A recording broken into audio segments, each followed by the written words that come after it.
Hello, xin chào các bạn đã quay trở lại với review 5 phút. Ở cuối tập 53, sau khi luồng kình khí từ đòn công kích của Tiêu Viêm lan ra, ngay cả Vân Sơn cũng phải dùng ra phong tường để chống đỡ. Còn Tiêu Viêm, sau một đòn đánh ra khiến kình khí vang dội khắp toàn trường, thân ảnh anh ấy cũng liền xuất hiện trước người Hải Lão.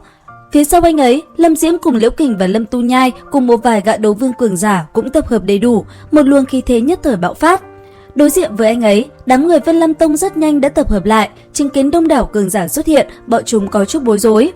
Còn Tiêu Viêm nhìn đám người phía trước mang theo ánh mắt lạnh lùng đầy sát ý, ngay lập tức anh ấy đã liền phát động cho mọi người tấn công.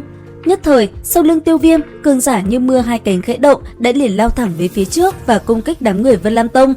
Ở bên cạnh, Hải Ba Đông thấy vậy cũng trở nên dũng mãnh, ngay lập tức ông lại tiếp tục phóng về phía hai gã đấu hoàng của Vân Lam Tông cùng họ giao chiến. Còn Tiêu Viêm, thân hình anh ấy như tia chớp, chỉ trong tích tắc đã liền ra tay đánh bay vài gã đấu vương cường giả, khiến bọn chúng thương nặng.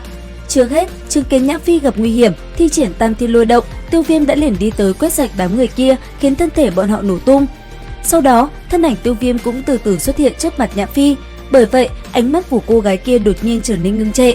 Bất chợt, thanh âm của nàng vang lên quát: "Ngươi, tiểu tử vẫn còn biết đường trở về sao? 3 năm qua, vì Tiêu gia vất vả cho Nhã Phi tỷ rồi.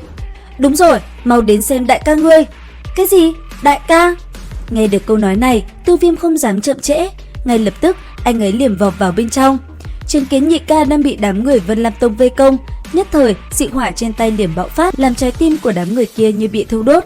Sau đó, bàn tay nắm lại, khi kình khí bay ra, nó liền khiến thân thể đám người kia từng người nổ tung, bởi vậy tất cả liền bỏ chạy tán loạn.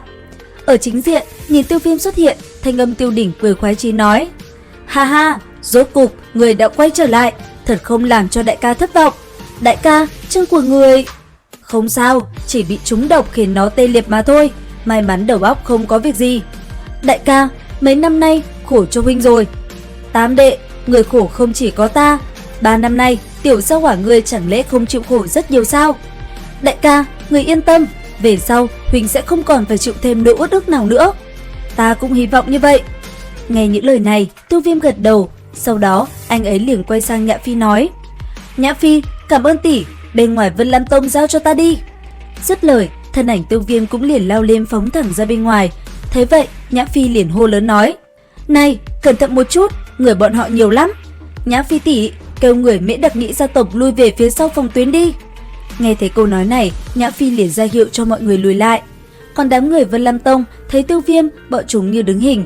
Sau đó, khi định lao lên thì đột nhiên trái tim như bị thiêu đốt. Chỉ trong tích tắc, một tên cơ thể sáng lên rồi chợt đổ tung ở giữa không trung. Thấy vậy, đám người kia hoảng hốt bỏ chạy tán loạn. Thế nhưng trong lúc đó, có không ít người bị hỏa diễm nóng rực làm cho nổ tung thân thể, cảnh tượng là hết sức thê thảm. Không chỉ thế, một vài tên sau khi chạy được ra ngoài cũng liền bị yêu dạ mang theo binh mã của hoàng thất chặn lại bố mẻ bắt gọn. Thấy vậy, Nhã Phi giật mình nói: "Hoàng thất đế quốc thủ đoạn thật sự không tồi." Nghe vậy, Tiêu Đỉnh liền đáp: "Có lẽ hiện giờ xuất binh tự nhiên là muốn lấy lòng tam đệ, nhưng thế cũng tốt." Còn yêu dạ chậm rãi tiến lại gần, nàng cũng liền hướng về phía Tiêu Viêm cùng Nhã Phi chào hỏi. Thế nhưng nghe thấy thế, Tiêu Viêm chỉ khẽ gật đầu, ngay lập tức cáo từ, anh ấy liền phóng thẳng về phía trận chiến ở phía xa. Nương theo đó, ở giữa không trung, cuộc chiến giữa những đấu vương cường giả cũng khá căng thẳng. Trong tay Lâm Diễm cùng Liễu Kình và Lâm Tu Nhai, công kích cũng không ngừng phóng tới, khiến đám người kia chống đỡ hết sức vất vả. Còn ba huynh đệ họ Diêu, bằng vào khí thế cuồng hãn, họ rất nhanh đã đánh cho đám người kia phải thương nặng. Riêng Hải Ba Đông cùng hai tên đấu hoàng giao chiến, ông cũng phải chịu không ít thua thiệt. Lúc này, ông đang bị rơi vào thế yếu. Thế nhưng cũng đúng vào lúc đó, thân ảnh Tiêu Viêm chợt xuất hiện. Sau đó, thôi động hỏa diễm, Tiêu Viêm liền thiêu đốt trái tim của bọn chúng. Một quyền đánh ra, anh ấy liền chấn bay hai người đó về phía sau.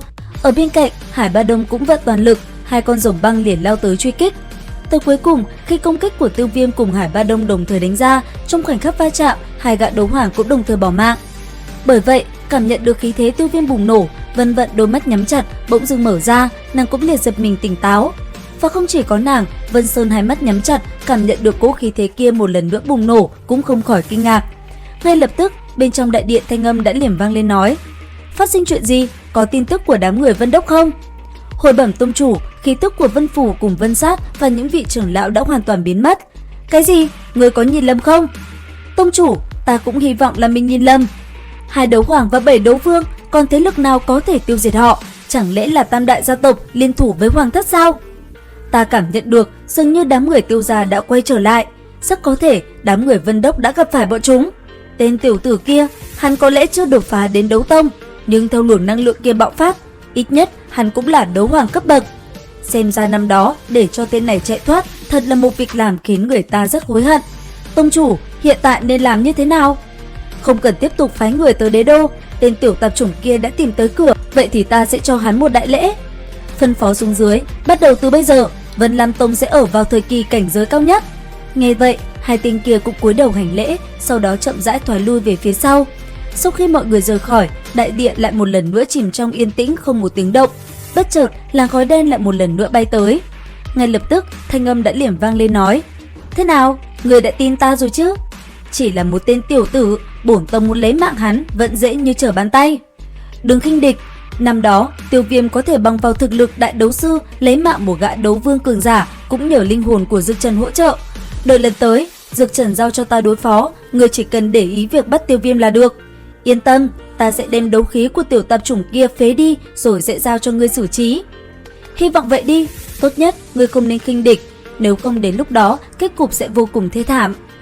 Trở lại với Tiêu Viêm, sau khi một hơi quét sạch đám người Vân Lam Tông, anh ấy cùng mọi người rất nhanh đã hội họp. Sau đó, thanh âm đã liềm vang lên nói: "Nhị ca, còn không ra gặp đại ca sao?" Nghe vậy, Tiêu Lệ đã liền đi tới, nhìn Tiêu Đỉnh, thanh âm đã liềm vang lên nói: "Đại ca, chân của huynh không có việc gì chứ?" "Không sao, lần này thật vất vả cho ngươi rồi. Thật kỳ lạ, trong 2 năm ngươi đã đạt tới đấu vương rồi sao?"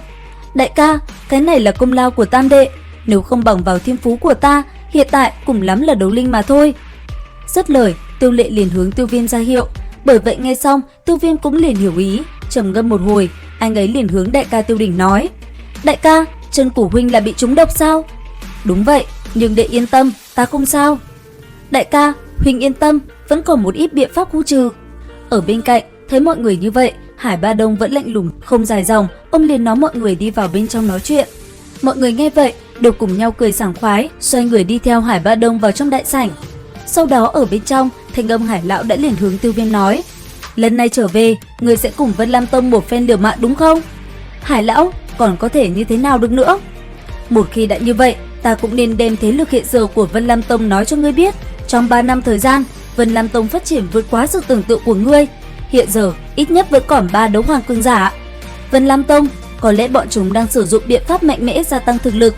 Ta tin mình vẫn có khả năng chiến thắng." "Ngươi nói đúng, mấy năm nay ta phát hiện Vân Lam Tông cùng một thế lực thần bí tên Hồn Điện có chút liên quan.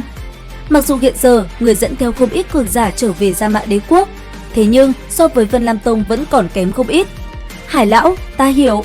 Dứt lời, vỗ tay ra hiệu, ngay lập tức thân ảnh quỷ dị của tam đại thủ lĩnh cũng đồng thời xuất hiện.